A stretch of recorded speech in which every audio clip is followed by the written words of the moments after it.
everybody. Once again, welcome. Good morning. So glad that you're here. Whether you brave the elements and you're here in the room with us or you're joining us online, we are so glad that you're here as we continue this series called Good Grief, where we're talking about ways that we can actually process pain in our life. And last week we talked about expectations that have shifted, especially over the last couple of years. And this weekend we're going to talk about relationships that have shifted and how important it is for us to actually let ourselves feel that. But before we get started, I'm gonna pray for us. And if you've never been here before, never heard me speak, I pray kneeling. And the reason that I do that on Daily Today is because the work that we're doing anytime we get together is work we can't do alone. We need God's help. So if you were, wherever you are, would you just pray with me that God would give us that right now?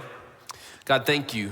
Thank you that you offer to give us help, that you offer to give us wisdom. And God, you promise to be close to the brokenhearted, close to people who are hurting. And I just know that there are people in this room, people who are watching online, people who don't even know you yet that are hurting and need you. Would you show up, God? Would you help us to see just how safe you are, how much you can help us, and how quick you are to offer your support? It's in Jesus' name, amen. So I told you a story several months ago about somebody who was on the show America's Got Talent. And her name was Nightbird. Her real name's, I think, Joan. And she was kind of on her journey with cancer.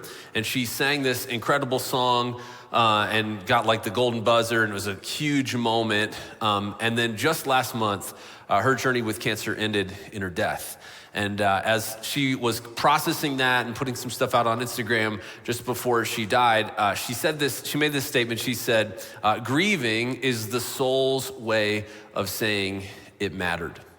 And I think that really does speak to where a lot of us are in different seasons of our life. Maybe it's where you are right now, that when we feel the pain and the hurt of loss, sometimes it can feel like, well, I would rather not feel that. Maybe it wasn't even worth it. But actually, our soul knows that that relationship, that season, that situation mattered. It was worth it. And so the reason that it hurts was because of how much that meant. And so we're going to talk about specifically in the space of relationships. But so many of us, I think we would kind of rather fake our way through it than feel our way through it. We'd rather just pretend and bury it and stuff it. But actually faking our way through it will just delay the inevitable, like we talked about. Like we'll just keep pushing stuff down and it'll pop up in the wrong places and in the wrong relationships. Feeling our way through it, especially feeling our way through it with God by our side, is how we will actually navigate the ups and downs of our life, which all of us have.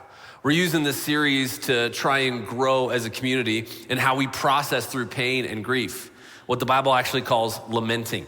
And earlier in the service, I asked this question. I said, what relationship ended or changed that was most difficult in the last 2 years?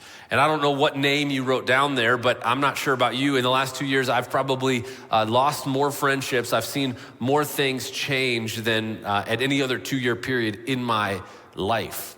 And so whatever that name was that bubbled to the top for you, the second question I'd love for you to think about is this. What happened that brought the change or ending to the relationship? See, I think for a lot of us, it might sound kind of redundant to ask that question because it's instant, right? Like, well, it's somebody, I lost them to COVID, they died, or maybe they died in another way and COVID meant that you couldn't celebrate their life the way that you would normally hope to. Maybe for you, it wasn't that someone died, it was that a relationship died, and it was a romantic relationship that fizzled out, related to what was going on or not. And then still, for some of us, it's because of the stress and strain, and maybe that family member, that close friend spun out in some conspiracy theory or some priority or some initiative that was way bigger than any community that they had. And if you weren't willing to get on board with it, if you weren't for them, you were against them, and they were gonna push you away. But I know really what I think we get to do in grief is we get to dive beyond the obvious or easy answer. Remember what we talked about last week. It's so easy to place all the blame on someone else and to be blind to what God is doing through it, to how God wants to reveal in you and me something that's going on, even when you feel like it's not your fault. And God wants to take you and me to a new place because of it. Last week, we began moving through the study of Joseph's life from the first book of your Bible. And it shows us the impact that our dreams can have when they grow faster than our discernment, and the pain of changing expectations, even if we know that God can and will use those changes for our good eventually or ultimately. In the moment, it's difficult to find hope in that. If you weren't with us, you can find that online, but we left Joseph on the road to Egypt. Having been sold into slavery actually twice, once by his brothers, now he's going to begin working for Potiphar, who bought him from them, and a key official who worked for Pharaoh as the captain of the guard. Potiphar was going to be able to invite Joseph into a world he had never been before. See, the thing that Joseph will keep learning about relationships is the same thing that many of us are having to learn in the last couple of years, which is the best goodbyes hurt and help at the same time. Some of us, it's relationships in the last year that have had to change or maybe even end that we knew there was an expiration date. We knew that there needed to be an adjustment, but we were never going to be the ones to initiate it. And so they did, or something outside of us did, and we're gonna see how God can even use that when we grieve. And here's the help that God gives us in the process and what happens with Joseph. We see that Joseph actually grows in faithfulness. That when Joseph has to grieve his expectations, and what we're gonna see this week as he has to grieve relationships, he grows in his faithfulness. Can you remember a job that you felt like you took it out of necessity, but you felt like the job was beneath you? You should probably keep it to yourself if you feel like that is your current job, but like just think back. Can you remember one? For me, early on in my time in Chicago, in my undergrad, I took a job as a part of all of my part-time jobs working in the kitchen at my school. And it was really early in the morning and the food wasn't very good and nobody seemed to take it very seriously. And so I learned a ton from the experience, but I did not show up well as a teammate and employee in that situation. I would sort of stroll in just like everyone else did, and I would give it the bare minimum effort. I watched tired students, staff, and faculty sort of shuffle their way through with about the same level of enthusiasm I had, and we just sort of survived the first few hours of the day together. Well, that happened until someone new joined our team. And this person was irrationally enthusiastic about everything that he did, all the time. And you're like, it's 4:30 in the morning, bro. Put that smile away for a minute, you know? He showed up thankful and engaged, and even though he was working the same job in the same conditions, he wasn't willing to let our attitudes bring down his attitude. He was promoted repeatedly, people loved him, and years later, that same faithfulness God is using in his life today. Now, Joseph, he modeled this same spirit in some incredible ways. He's been stranded from his family who largely thought he was dead, a slave in Egypt, now sold twice, and yet this is how his story continues. It says, now Joseph had been brought down to Egypt, and Potiphar, an officer of Pharaoh, the captain of the guard, an Egyptian, had bought him from the Ishmaelites who had brought him down there. The Lord was with Joseph, and he had become a successful man. And he was in the house of his Egyptian master. His master saw that the Lord was with him and that the Lord caused all that he did to succeed in his hands. So Joseph found favor in his sight and attended him. And he made him overseer of his house and put him in charge of all that he had. Now Potiphar did not know Joseph's story. He didn't know the background. All he knew was that when he showed up, there was this capable young man that seemed to check all the boxes, who was available, and he purchased him to help in his home. He was the captain of Pharaoh's guard, so I'm sure having a capable, consistent, reliable servant was extremely valuable to him. And we don't know what the process was for Joseph of grieving. Where we left him last week is his brothers had just sold him to a caravan of Ishmaelites who turns out were going to Egypt. And so somewhere along the journey, he had to decide, am I gonna let bitterness and anger consume and control me? Am I going to show up and just begrudgingly do whatever I have to do? Or am I gonna continue to be who I am and live out these dreams that we talked about that he had last week? And so he has this journey in front of him. Now, once he was in the house, it says that a distinctive characteristic for Joseph was that God, the one true God of Abraham and Jacob, was with Joseph, and he was successful because of it. Now, I don't know if you've ever felt this way, but sometimes, as a Christian in the world, doesn't it feel like, hey, God, it feels like there are pretty bad things happening to pretty good people, and I'm trying to follow you and I'm trying to love you. Why are you letting bad things happen in my life like this? And as much as maybe you feel that way, can you imagine how much Joseph felt that way? And I'm wondering if he had any awareness of this, if he had been told in a dream, or he felt like, oh man, God's with me. And somewhere along the way, from the pit to the caravan to Egypt to Potiphar's house, if he's like, God, if this is what it means for you to be with me, Could you be with somebody else for a while? Go be with my brothers. They need some of this in their life. See, for us, when we experience the pits of this moment, it's so easy to forget that God is actually still in charge. He's still using that time. And see, in Egypt, they worshiped many gods. And it was way more of a cultural component than the central focus of someone's life, like it was for Joseph, like hopefully it is for you and me.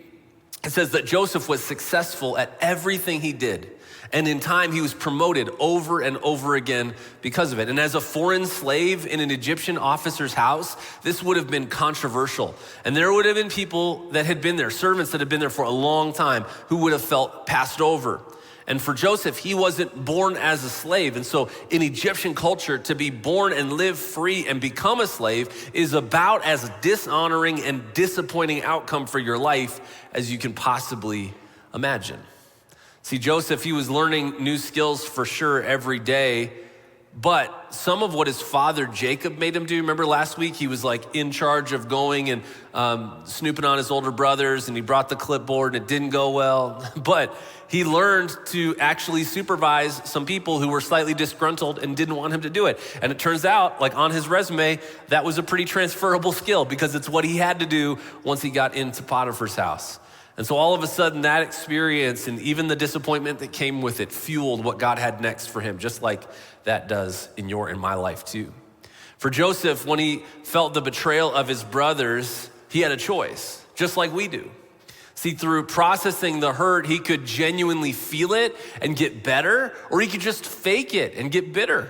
His faithfulness and trust in God didn't make the pain of what his brothers did hurt any less. It just meant that it could matter more for what God could do with it.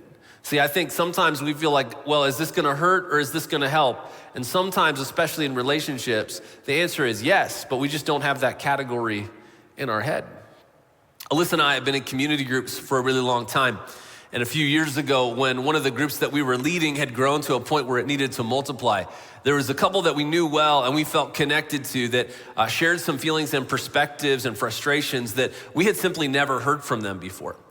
They were hints kind of along the way of issues and frustrations, but I always sort of wrote them off and just kept moving, didn't want to deal with the conversation. And ultimately they left our church, but they only left our church after meeting with the elders to sort of air their grievances and frustrations and then blasting me personally online, which if no one's ever done that for you, highly recommend, super fun. And here's the thing, it felt like a very personal level of betrayal. And I spent some time ignoring it and just pretending it didn't affect me and I wasn't hurt or offended, but I had to face what that really felt like in order to move on. I had to bring that to God. And for me, it took a counseling room to be able to process what that was actually doing inside of me. But I had to let God into the pain so I could move on. And I think for many of us, that's exactly what we have to do when situations like that come up. But instead, what we do is we just bury it. We just numb it out. We just move on. We think we do until it comes up again and again and again. See, fast forward to now, and when someone says something that feels like there is more behind it or they're holding anger and frustration, I will make space and time to hear them proactively. See, someone is going to hurt and betray me again. Someone is going to hurt and betray you again. But I think the thing is, we can actually make this commitment together. It's my commitment to you and to God that I will, in those moments, commit to learning how I can be better. What I could have done differently, right? There's no heroes, there's no villains. Somebody else's slice might be bigger than mine, but I still have to own what I need to own. And I can learn in the situation how to build boundaries and how I can approach the next relationship differently to grow in my faithfulness because of it. That's exactly what we see Joseph do. Maybe in your context, it was the friend that lit you up on social media for something, or that family member who went crazy with conspiracy theories and now you can't even share a meal with them. In the last couple of years, for some of you, it was that you couldn't grieve the actual loss of life of someone in your life. And so you're still feeling unresolved feelings about that person and their life. How can you let God help you feel all of that and grow in your faithfulness at the same time? I'm telling you, for Joseph, he didn't just feel the pain of losing his family and his brothers, which he certainly did. He let the pain of that teach him that the best goodbyes hurt and help at the same time. We don't have to be done with one of those things before God starts using the other one. In addition to growing his responsibility within Potiphar's house, God also used this season to show us how Joseph grows in integrity. How Joseph would actually show up and there would be amazing things where he could be consistent. And integrity is one of those words, right, that we hear all the time and we have kind of platitudes and definitions for. One of the best definitions that I've heard for the term integrity is this: it's who you are when the lights fade and the pain comes. Well, what is it in your life? Who are you when all of a sudden nobody's looking and when pain comes into your life and you decide, I deserve that. You decide, you know what, that'll help me. You decide, I just need a little bit of, and you start making moral compromises here and there. And see, Joseph, he had gotten promotion after promotion, but at some point he's in the highest position he can achieve as a slave in a home that he's essentially gonna be in forever, it feels like. The perks have maxed out, and now he's faced with a new challenge. The story continues this way. It says, now Joseph was handsome in form and appearance. And after a time, his master's wife cast her eyes on Joseph and said, lie with me. But he refused and said to his master's wife, behold, because of me, my master has no concern about anything in the house. And he's put me in charge, and he has put everything that he has in my charge. He is not greater in this house than I, nor has he kept anything back from me except you. Because reminder, lady, you are his wife, just so you know. How then can I do this great wickedness and sin against God? And as she spoke to Joseph day after day, he would not listen to her, to lie beside her, or to be with her. See, this is the first time in Joseph's story that we're told anything about his appearance, but it turns out he's a hottie with a body. It just turns out, you know? Sounds like quite the burden for him.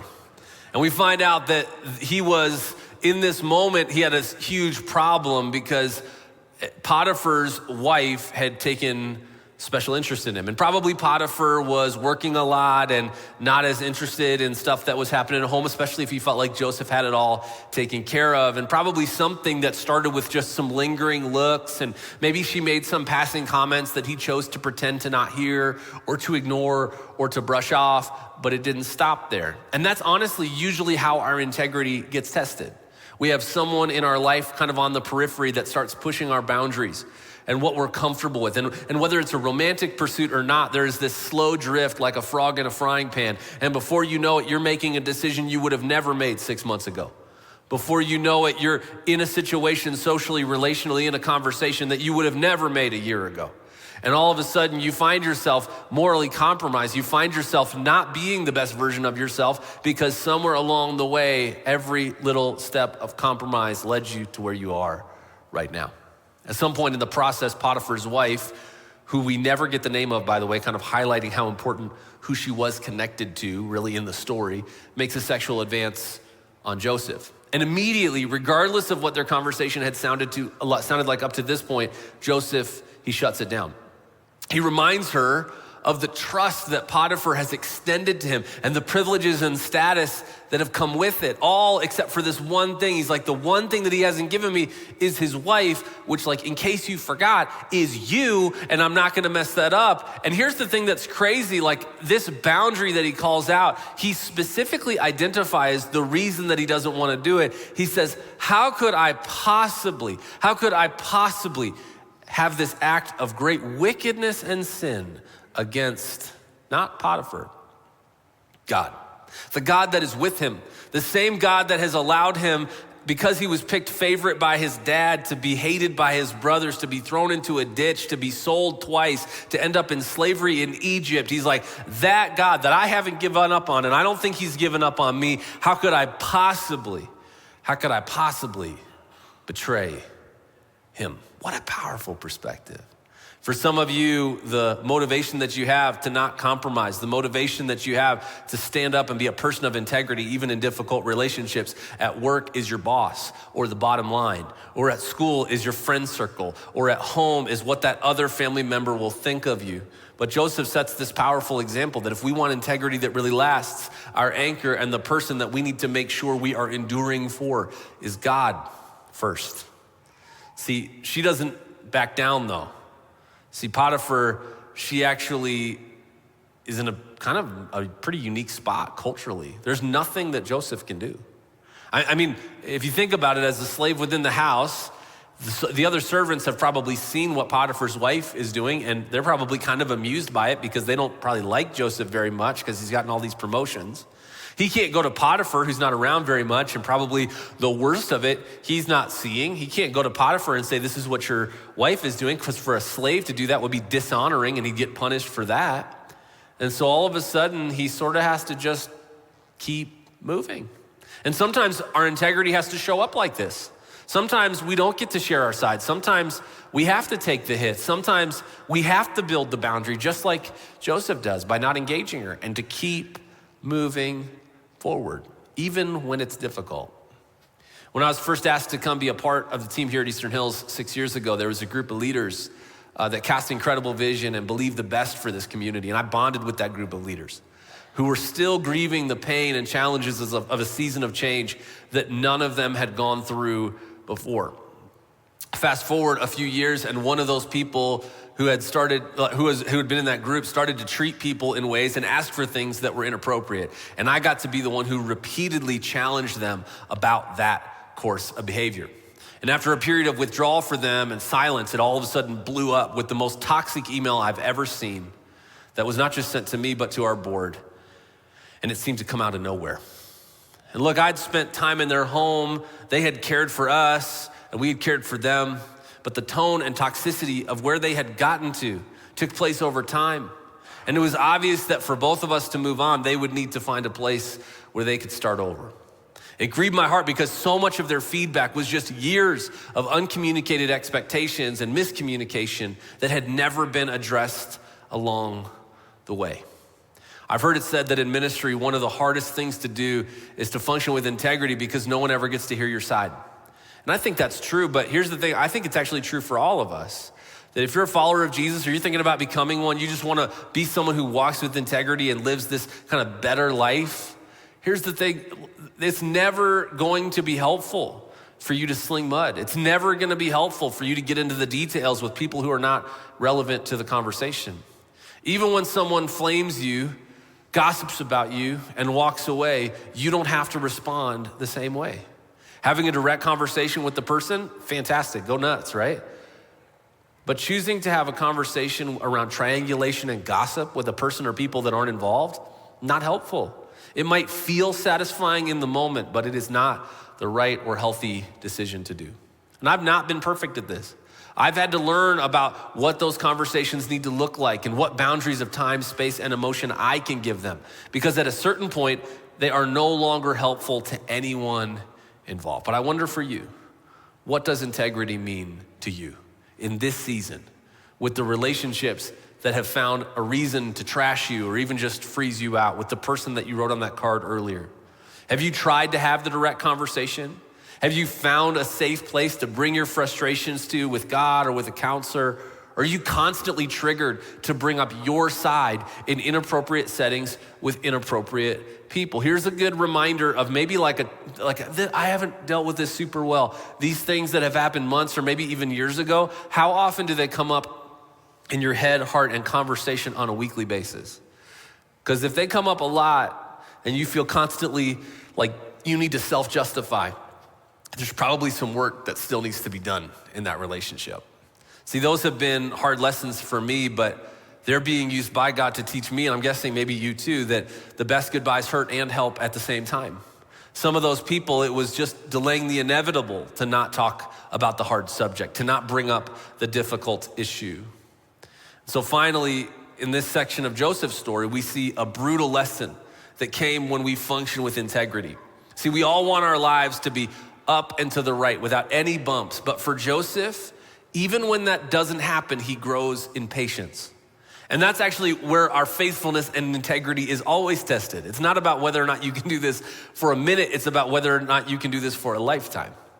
Now we're gonna cover the details of this story and this section in Daily Time with God, our Tuesday through Thursday online Bible study. You can find a link to it at ehills.org/weekend under weekend resources. We'd love to have you join us. But Potiphar's wife, she eventually conspires to take the if I can't have you, then no one can kind of strategy to the next level, and tricks Potiphar into thinking that Joseph was actually propositioning her.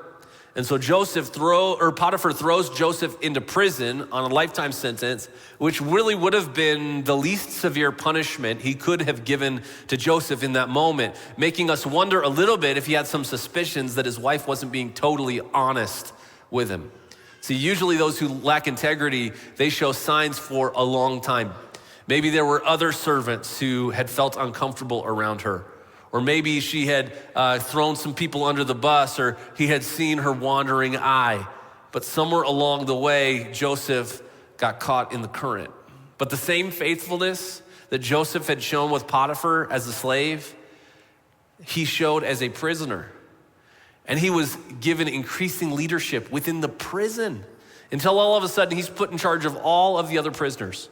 Imagine what his character must have been like to overcome the stigma of being a Hebrew that had been sold into slavery, then from there sold into Potiphar's house, then accused of sexual misconduct in the home, then gets sentenced to lifetime sentence in prison. And he shows up so strong that the prison guard's like, would you help us? The story continues with him in that role. It says, sometime after this, the cupbearer of the king of Egypt and his baker committed an offense against their lord, the king of Egypt. And Pharaoh was angry with his two officers, the chief cupbearer and the chief baker. And he put them in custody in the house of the captain of the guard in the prison where Joseph was confined. The captain of the guard appointed Joseph to be with them, and he attended them. They continued for some time in custody. See, Joseph, he continues to genuinely show faithfulness and integrity, even in a situation like right now where he never thought he would be and never thought he would get out of. Everyone that he interacted with ended up liking him, although Potiphar's wife, we can agree, liked him a little too much, right? But most people, normal amount of liking, right? And even when he got burned by people, he trusted, he didn't give up on people in general. Last week, we talked about the 3 Ps that highlight that, we're maybe not thinking about our trauma and the pain of our past very well when we take it personally, when we think it's pervasive and we think it's permanent. And a key ingredient for whether or not we're processing hurt and lost relationships well is whether or not you go, you know what? Yeah, that person disappointed me. That person let me down. That relationship needs to change. And maybe that relationship needs to end. Or do you say, you know what? I'm not just done with that person. I'm done with people. We just decide we're done with everybody. That's an indicator that we actually need to go back to the somebody or the somebodies that led us to that conclusion. See, Joseph, he was always willing to meet new people, to care for new people, and to give them the benefit of the doubt. See, in this culture, if you were found guilty by the king, you could go from cultural elite status to fellow prisoner very quickly. And that's exactly what happened by the cupbearer and the baker.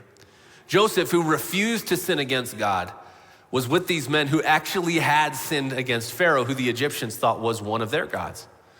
And Joseph, well, he could have been self-righteous. He could have been like, how could you guys do this? He's still kind to them.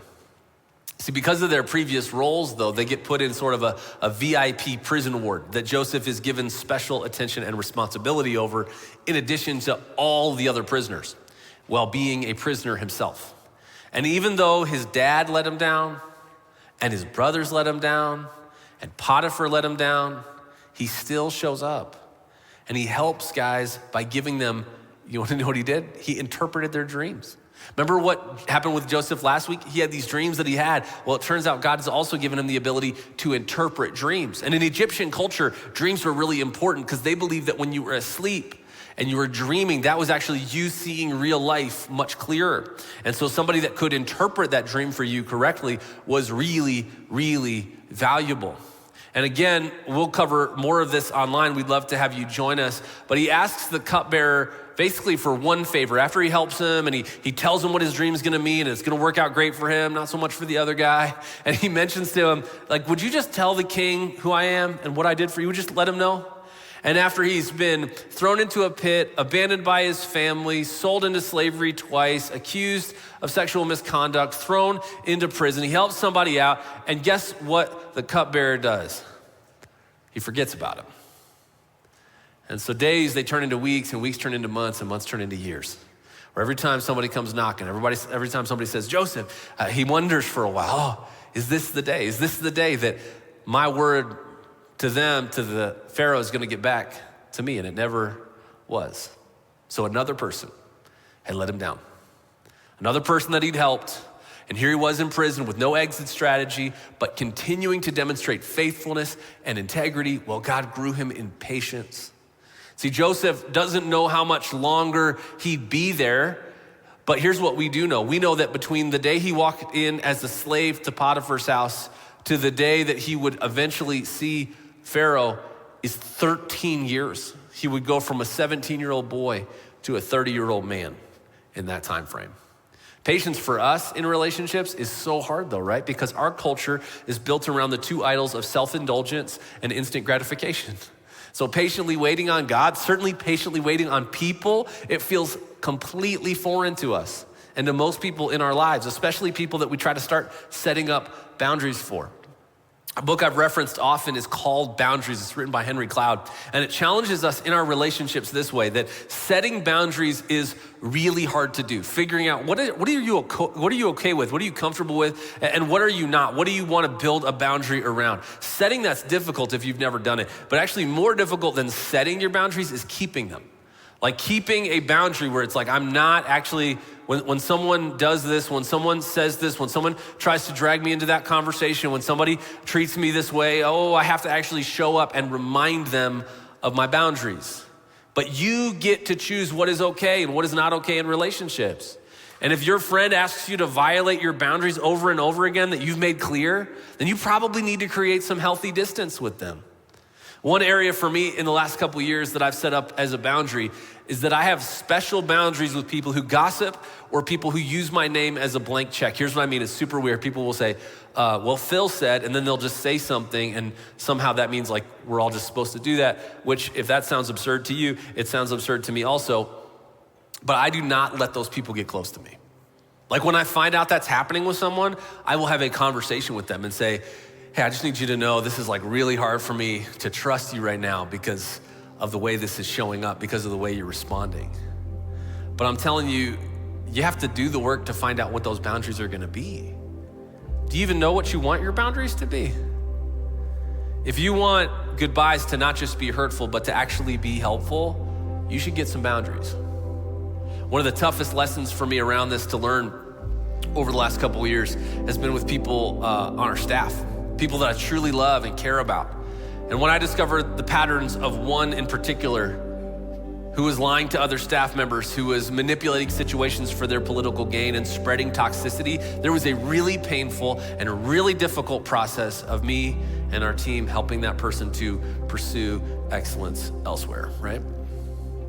And I'm not giving you these stories so that you can try to chase the breadcrumbs and put the puzzle pieces back together. He's talking about, no, that's not my point at all. Here's what I'm trying to do. I'm sharing these with you to make sure that you know that you are not alone, that we all face disappointments with people. The things we learn that we could have done better oftentimes only come from those disappointments. Maybe things that you could just do differently and ways that we could have, if we could rewind, do it better. But I'm better even for the difficulties and the goodbyes, and so are you. Because when people let us down, God gets us back up. When relationships shift, God's presence is our stable foundation. That's how we find faithfulness, integrity, and patience in the midst of disappointment and frustration. So here's what I want to do. As we sing one more song together, I want to leave you with one final question. How are you setting healthy boundaries and embracing relationships in a new way? And maybe the honest answer right now is like, I'm not, and that's okay. But what I would encourage you to do for just a minute is maybe like recognize that having a good answer to this question, it doesn't mean that you aren't feeling upset. It doesn't mean that you're not disappointed or that you don't feel betrayal. It means that you can trust that pain to God, even without feeling totally resolved. Jesus knows what betrayal feels like personally. And yet, even though that's the case, he still offers you and me a path back, even with our own pain and heartache. And so maybe even right now, God is showing, I need to avoid this topic. I need to avoid this path of behavior. I need to avoid these patterns showing back up in relationships. And just spend a minute writing some of those things down to yourself right now.